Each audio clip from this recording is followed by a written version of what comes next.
Good morning, students. I am Falguni Prajapati, lecturer in Civil Department from VPN Polytechnic. Today, my topic name is Types of Bonds from the unit Building Construction. It falls in subject Construction Technology, third sem diploma.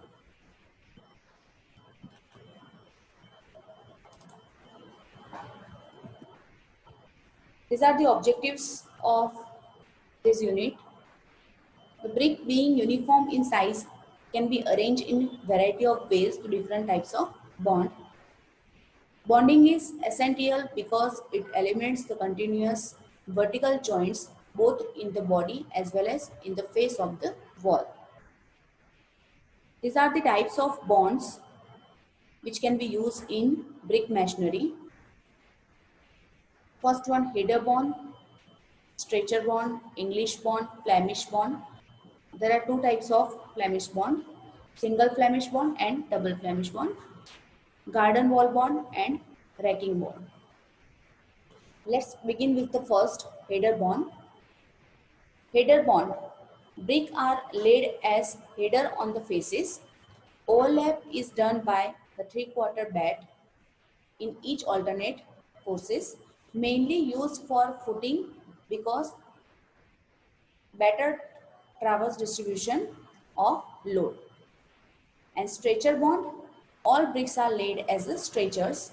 Bond is used for half brick wall only, commonly adopted in the construction of half brick of partition wall. Header બોન્ડમાં બ્રિકની જે header side છે એટલે કે જે વિથની size છે એને કહેવાય છે હેડર. એ ફેસ પર દેખાય એટલે કે આપણે જે પણ મેશનરી વર્ક કર્યું છે, જે પણ ચણતરકામની દિવાલ બનાવી છે, એમાં બધા જ લેયરમાં તમને હેડર ફેસ દેખાય એ રીતે અરેન્જમેન્ટ કરવાનું આવે તો એને કહેવાશે હેડર બોન્ડ. એ જનરલી ફાઉન્ડેશનની અંદર વધારે યુઝ થાય છે, ફૂટિંગની અંદર વધારે યુઝ થાય છે. અને સ્ટ્રેચર બોન્ડની અંદર જે લંબાઈની બાજુ જે છે બ્રિકની એને કહેવાય છે સ્ટ્રેચર. તો એ સ્ટ્રેચરની સાઈડ તમને દેખાય એ રીતે અરેન્જમેન્ટ કરવામાં આવે બ્રિકનું તો એને કહેવાય છે stretcher bond. In figure we can see bricks are arranged like that and header is at facing side. તો આપણને આ બાજુથી આપણે જો જોતા હોઈએ તો આપણને આ જે પોર્શન દેખાય છે એ કયું દેખાય છે તો ઓનલી હેડર્સ દેખાશે. તો આ રીતે અરેન્જમેન્ટ કરી અને બ્રિકની વોલ બનાવવામાં આવે તો એને કહેવાય છે header bond. In stretcher bond V can C આ બાજુથી આપણે જોઈએ તો ઓનલી સ્ટ્રેચર ફેસ દેખાય છે. જે પણ બ્રિકનું અરેન્જમેન્ટ છે એવી રીતે કરવામાં આવે કે જેથી આપણે લંબાઈની બાજુ એટલે કે સ્ટ્રેચરની ફેસ દેખાય છે અને આખી જ દિવાલ જે છે એ સ્ટ્રેચર ફેસ દેખાય તો આને કહેવાય છે stretcher bond. English bond. In this type of bond, alternate courses of header and stretcher are laid. It is considered as the strongest bond in brick. Here we can see જે પણ English bond બનાવવામાં આવે છે એમાં એક layer સ્ટ્રેચરનું અને એક layer હેડરનું કરવામાં આવે છે. અહીં આપણે જોઈ શકીએ છીએ કે આ જે પહેલું લેયર જે છે એ સ્ટ્રેચરનું કરેલું છે, સેકન્ડ લેયર છે header, again stretcher, again header. That means કે ઓલ્ટરનેટ કોર્સીસ એટલે કે આ જે એક લેયર છે એને કહેવાય કોર્સ. તો ઓલ્ટરનેટ કોર્સીસ સ્ટ્રેચર અને હેડરના કરેલા હશે તો એને કહેવાશે ઇંગ્લિશ બોન્ડ. આ તમને એનો પ્લાન બતાવેલો છે કે તમને કઈ રીતે અરેન્જમેન્ટ કરવામાં આવે. જો પહેલું લેયર જો સ્ટ્રેચર મૂકવામાં આવે તો તમે જોઈ શકો છો ઉપરથી તો આ જે છે એ સ્ટ્રેચર ફેસ છે, સેકન્ડ લેયર છે આ header, this one.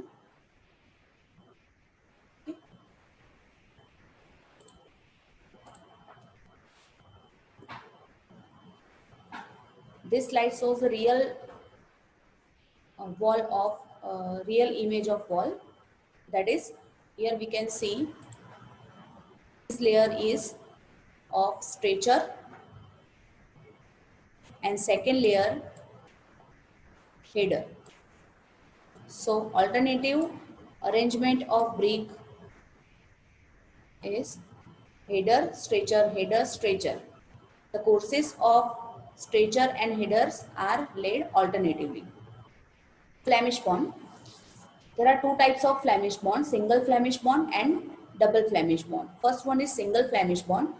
The Flemish bond, a single Flemish bond is a combination of English and Flemish bond. First we should know about the Flemish bond. That is, જ્યારે આપણે Flemish bond બનાવતા હોઈએ તો Flemish બોન્ડનું arrangement એવી રીતે હોય છે કે જેમ ઇંગ્લિશ બોન્ડની અંદર સ્ટ્રેચર અને હેડરના ઓલ્ટરનેટિવ કોર્સીસ લગાવવામાં આવે છે, એ જ રીતે ફ્લેમિશ બોન્ડની અંદર સ્ટ્રેચર અને હેડરને ઓલ્ટરનેટિવ ગોઠવવામાં આવે છે. અને ફર્સ્ટ જે સિંગલ ફ્લેમિશ બોન્ડ છે, it is a combination of English and Flemish bond. In course facing Flemish and backing is English. That means કે આપણે જે સાઈડ જોઈ રહ્યા છીએ એ તમને ફ્લેમિશ દેખાશે, બટ ઇન બેકિંગ એટલે કે પાછળની સાઈડ તમને ઇંગ્લિશ બોન્ડ દેખાશે. તો આ બે બોન્ડનું કોમ્બિનેશન કરવામાં આવે તો એને કહેવાય single Flemish bond. Can not be adopted in wall having thickness less than 1.5 brick and provided for attractive appearance of the Flemish bond. Second one is double Flemish bond. Each course present the same appearance both in face and back of the wall. એટલે કે આપણે જે દિવાલ જોઈએ છીએ, કોઈ પણ દિવાલ બનાવી હોય તો બહારની સાઈડ અને અંદરની સાઈડ સેમ સ્ટ્રક્ચર દેખાશે, તો એને કહેવાશે double Flemish bond. Every course consists of headers and stretcher alternatively. This type of bonding is comparatively weaker than English bond. Here is the image. In image we can say, અહીં તમે જોઈ શકો છો કે ફર્સ્ટ ફિગરની અંદર કે stretcher header stretcher header stretcher header આ રીતે ગોઠવેલું છે, બરાબર? તો એને કહેવાય છે Flemish bond.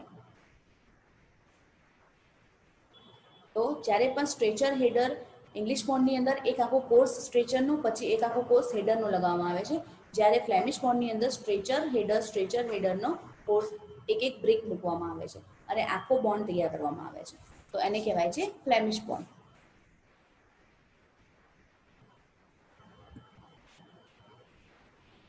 This is the real image of Flemish bond. Here, one is header, second is stretcher, header and stretcher. That means કે આ રીતે તમારે હેડર સ્ટ્રેચર દેખાય એવી રીતે અરેન્જમેન્ટ કરેલું હોય એક જ કોર્સની અંદર, તો એને કહેવાય છે ફ્લેમિશ બોન્ડ.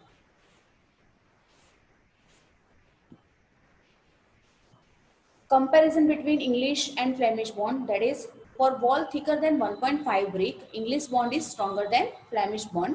જ્યારે આપણે 1.5ની દિવાલ બનાવતા હોઈએ એટલે કે એક બ્રિક અને અડધી બ્રિકની લંબાઈ જેટલી બ્રિકની દિવાલ બનતી હોય તો ત્યારે English bond is stronger than Flemish.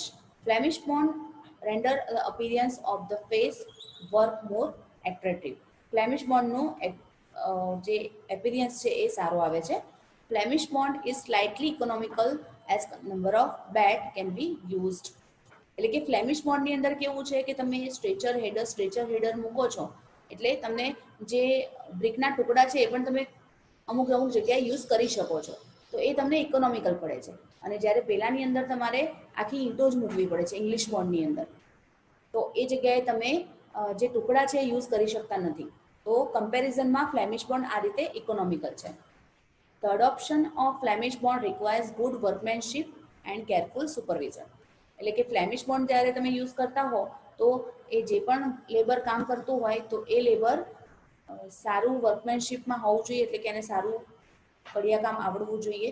તો એવા તમે લેબરને યુઝ કરો તો એ સારું ફ્લેમિશ બોન્ડ બનાવી શકે. Garden wall bond. In the English garden wall bond, there are two types of garden wall bond. English garden wall bond and Flemish garden wall bond. In English garden wall bond, one course of header is used after every 3 or 4 courses of stretcher. એટલે કે 3 થી 4 સ્ટ્રેચરના layer કર્યા પછી એક હેડરનો layer કરવામાં આવે તો એને કહેવાય છે ઇંગ્લિશ ગાર્ડન વોલ બોન્ડ. એટલે કે જ્યારે ઇંગ્લિશ બોન્ડ બનાવીએ છીએ તો એની અંદર કોર્સીસની અંદર 1 course of stretcher and second course of header હોય છે. કે જ્યારે અહીંયા કેવું છે ઇંગ્લિશ ગાર્ડન વોલ બોન્ડ બનાવતા હોઈએ તો ત્યારે આપણે 2 થી 3 એટલે અથવા તો 3 થી 4 લેયર આખા સ્ટ્રેચર બોન્ડના કરી અને પછી એક હેડરનો કોર્સ મૂકવામાં આવે છે, તો એને કહેવાય છે ઇંગ્લિશ ગાર્ડન વોલ બોન્ડ. અને second one is Flemish garden wall bond. In each course one header is used after every 3 or 4 stretcher. એટલે કે 3 થી 4 સ્ટ્રેચર કર્યા પછી આપણે એક હેડર મૂકીએ છીએ તો એને કહેવાય છે Flemish bond. Here is the image. Here we can see 3 stretcher are there, 1, 2 and 3, and 1 is header. So English garden બોન્ડની અંદર તમે 3 સ્ટ્રેચર એક હેડર, 3 સ્ટ્રેચર એક હેડર આ રીતે તમે મૂકી અને પછી બનાવો તો આને કહેવાય છે ઇંગ્લિશ ગાર્ડન બોન્ડ. અને in Flemish garden bond here we can see 1 header course, full course of header, આખી એક લેયર હેડરનું છે અને પછી 3 છે એ સ્ટ્રેચરના છે. Again 1 header and 3 stretcher. તો આ રીતે અરેન્જમેન્ટ બ્રિકનું કરવામાં આવે તો એને કહેવાય છે English garden bond and Flemish garden wall bond. Racking bond. In this bond, the bricks are laid at some inclination to the face of the wall. There are 2 types of racking bond, herringbone bond and diagonal bond. In herringbone ફિગરમાં આપણે જોઈ શકીએ છીએ કે જે પણ brick છે એને 45 degree પર અરેન્જ એવી રીતે કરેલું છે કે ડિઝાઇન પર્પઝથી આ બનાવવામાં આવે છે. 45 ડિગ્રી એવી રીતે અરેન્જ કરેલી છે કે જેથી ડિઝાઇન આ રીતે બને, ઇન્ક્લિનેશનમાં બને. અને સેકન્ડ વન છે ડાયાગોનલ બોન્ડ. એની અંદર બધી જ બ્રિકને 45 ડિગ્રીએ મૂકેલી છે કે જેથી ઇન્ક્લિનેશન ડાયાગોનલ બોન્ડ બનાવે છે. તો આ બંને છે રેકિંગ bond. Thanks for watching. Goodbye.